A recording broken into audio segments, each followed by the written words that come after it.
Assalamualaikum warahmatullahi wabarakatuh. Perkenalkan, nama saya Felicia RF, kelas Kesmas A, NIM 70200121039. Baik, di sini saya akan menjelaskan tentang karbohidrat, di mana kita dapat melihat tujuan dari materi tersebut, yaitu menjelaskan pengertian karbohidrat, menganalisis klasifikasi karbohidrat, menjelaskan fungsi karbohidrat, membedakan AKG untuk karbohidrat pada berbagai usia laki-laki dan wanita, menganalisis sumber karbohidrat, dan menjelaskan akibat kekurangan dan kelebihan karbohidrat.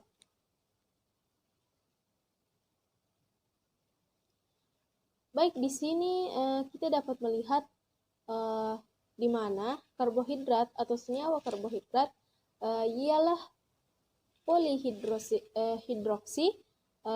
aldehida atau polihidroksi keton yang mengandung unsur-unsur karbon atau C, hidrogen atau H, dan oksigen atau O dengan rumus empiris total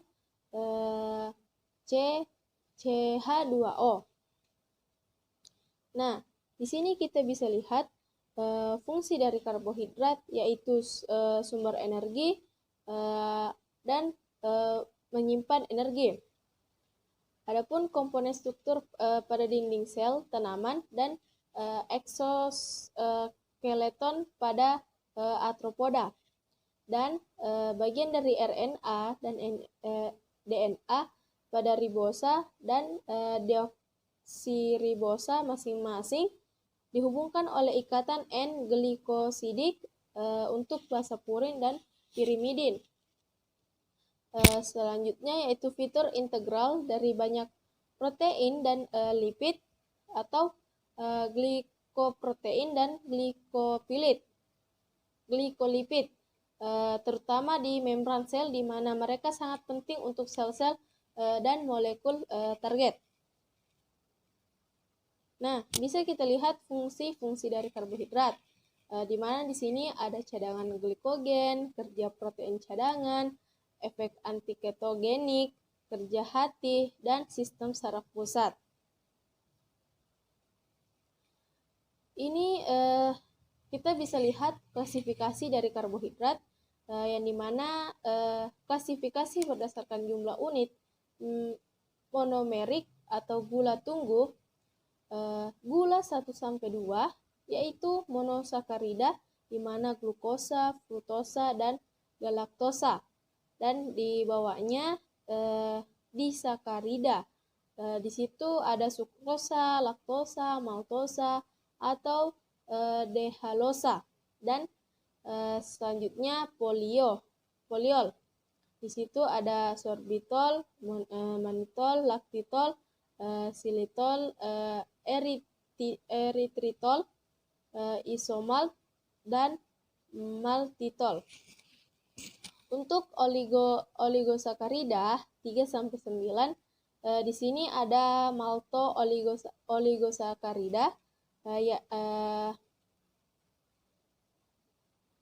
dan di bawahnya yaitu oligosakarida non glucans atau rafinosa,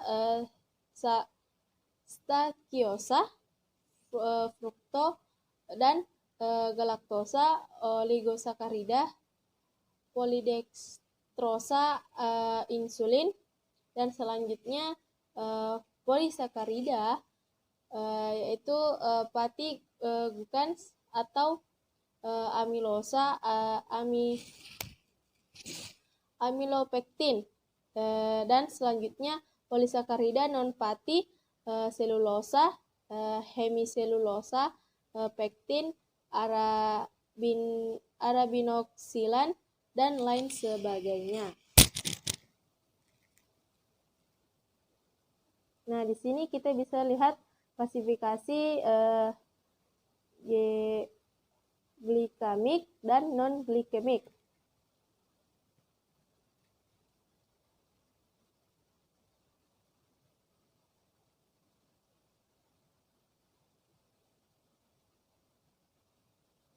ada karbohidrat.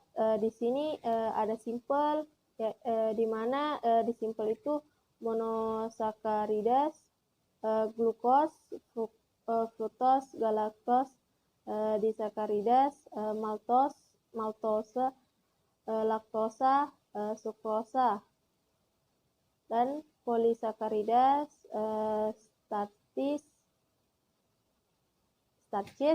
fibers, glikogen. Nah, di sini ada kecukupan karbohidrat, di mana di sini angka kecukupan gizi atau AKG.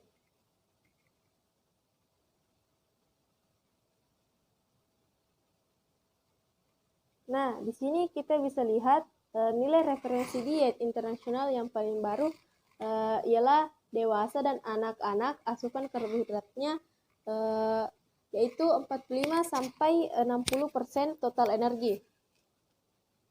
Nah, kita bisa lihat kelebihan karbohidrat, yaitu banyak mengandung gula bebas seperti obesitas, yang kelebihan lemak, dan sebagainya. Risiko penimbunan lemak berlebihan seperti overweight dan obesitas. Nah, yang kedua selanjutnya itu asupan kaya akan gula bebas dan fatty yang dicerna dengan cepat seperti trigliserida tinggi,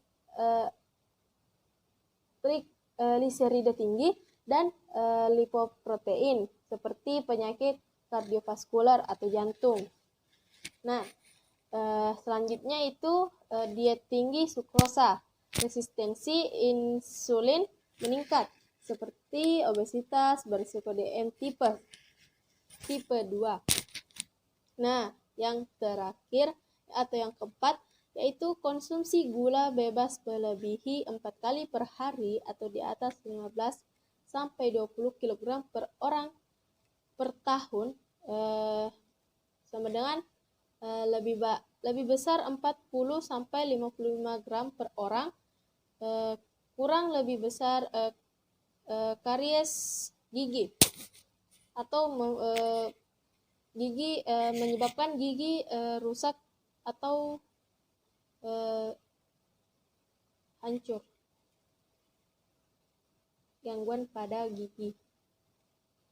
Nah, adapun kekurangan karbohidrat, di sini kita bisa lihat ada 2 poin, yaitu karbohidrat yang telah dikonversi menjadi glukosa tidak hanya akan berfungsi sebagai sumber energi utama bagi kontraksi otot atau aktivitas fisik tubuh. Namun, glukosa juga akan berfungsi sebagai sumber energi bagi sistem syaraf pusat termasuk juga untuk kerja otak. Kadar glukosa darah yang sangat rendah merusak sel-sel otak karena sel-sel otak tidak menyimpan glukosa. Nah, poin kedua yaitu di mana glikogen hati setelah sekitar 24 jam kelaparan menjadi habis. Setelah ini terjadi satu-satunya sumber glukosa adalah gluconeogenesis atau sintesis glukosa dari prekursor non-karbohidrat, misalnya protein dan lemak. Penyusutan otot dan lapisan lemak di bawah subkutan berkurang. Jadi akibatnya gizi kurang, gizi buruk, marasmus, dan kwashiorkor.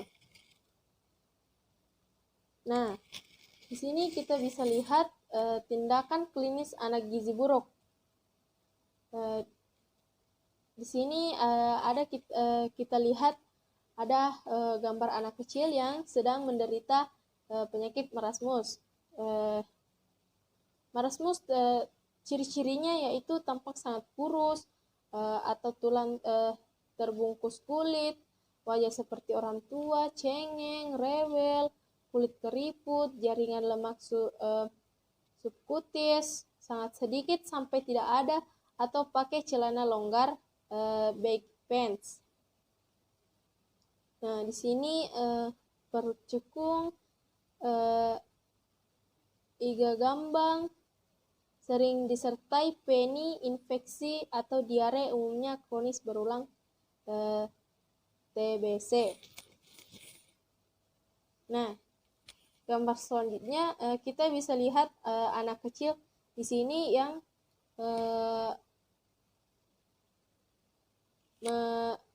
marasmic kwashiorkor atau campuran dari beberapa gejala klinik marasmus sangat kurang, yaitu berat badan menurut tinggi badan lebih kecil daripada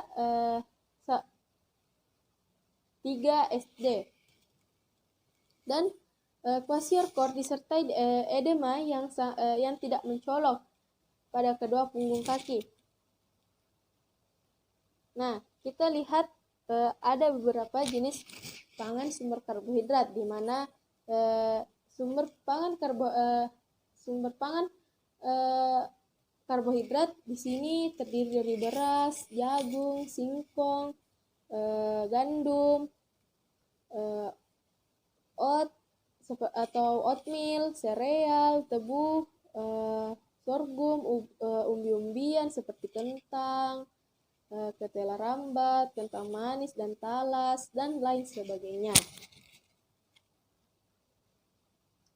Nah, kita bisa lihat ada perbedaan gram karbohidrat dan indeks glikemik. Di sini gram karbohidrat adalah kita lihat daftar nilai karbohidrat total item makanan, sedangkan indeks glikemik adalah ukuran efek suatu karbohidrat yang diberikan di tingkat gula darah. Nah, di sini kita bisa lihat tabel di mana makanan, berbagai macam makanan, dan indeks glikemiknya.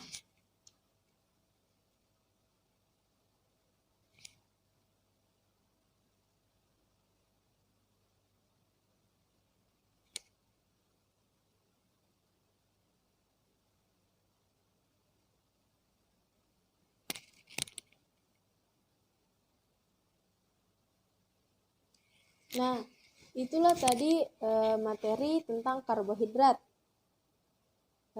Selanjutnya saya akan menjawab pertanyaan dari teman-teman saya, yaitu pertanyaan yang pertama. Pertanyaan yang pertama yaitu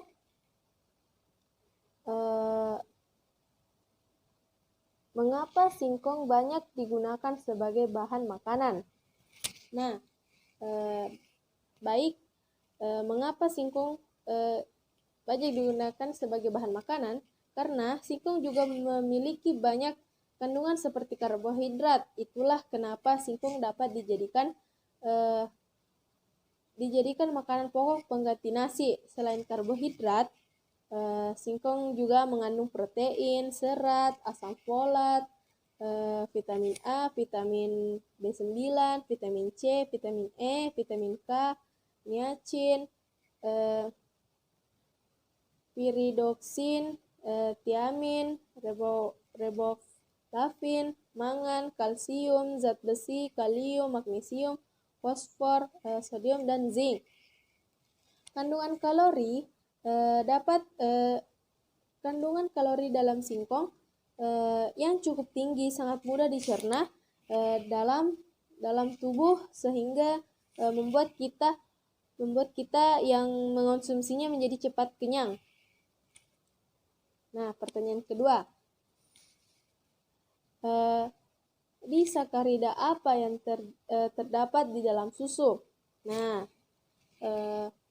di dalam susu terdapat disakarida laktosa, di mana laktosa merupakan gula utama yang terdapat dalam air susu ibu maupun dalam susu sapi, atau kadar laktosa 4-8%. Karena itu laktosa disebut juga dengan gula susu. Nah, pertanyaan yang selanjutnya, apa manfaat karbohidrat? semua orang pasti tahu manfaat dari karbohidrat, yaitu zat gizi yang dapat digunakan sebagai energi bagi tubuh manusia. Tanpa karbohidrat, manusia tidak akan memiliki energi untuk melakukan aktivitas sehari-hari. Dalam hal ini, karbohidrat berperan aktif dalam kehidupan manusia. Sebagian besar fungsi dari karbohidrat yaitu nutrisi energi, tapi ada juga hal yang lain dilakukan dengan mengendalikan berat badan. Biasanya seseorang melakukan penurunan berat badan atau diet akan menghindari berbagai macam karbohidrat karena akan menambah lemak yang berlebihan. Nah, pertanyaan selanjutnya yaitu secara umum jelaskan definisi karbohidrat. Nah, baik, definisi karbohidrat yaitu senyawa organik yang mengandung atom karbon, hidrogen, dan oksigen, dan pada umumnya unsur hidrogen klan oksigen dalam komposisi menghasilkan H2O. Di dalam tubuh karbohidrat dapat dibentuk dari beberapa asam amino dan sebagian dari gliserol, lemak. Akan tetapi sebagian besar karbohidrat diperoleh dari bahan-bahan makanan yang dikonsumsi sehari-hari, terutama sumber bahan makan yang berasal dari tumbuh-tumbuhan. Nah, pertanyaan yang terakhir yaitu persamaan dan perbedaan antara aldosa dan ketosa. Nah, untuk persamaannya yaitu aldosa dan ketosa yang memiliki jumlah atom C sama. Rumus molekulnya juga sama. Contoh senyawa heksosa C6H12O6. Keduanya tergolong monosakarida. Untuk perbedaannya yaitu aldosa adalah monosakarida yang memiliki gugus fungsi aldehid atau CHO, sedangkan ketosa merupakan monosakarida yang mengandung gugus fungsi keton, yaitu gugus karbonil atau CO. Nah, itulah pertanyaan dan jawaban dari saya dan materi-materi tentang karbohidrat. Mohon maaf bila ada salah kata. Wassalamualaikum warahmatullahi wabarakatuh.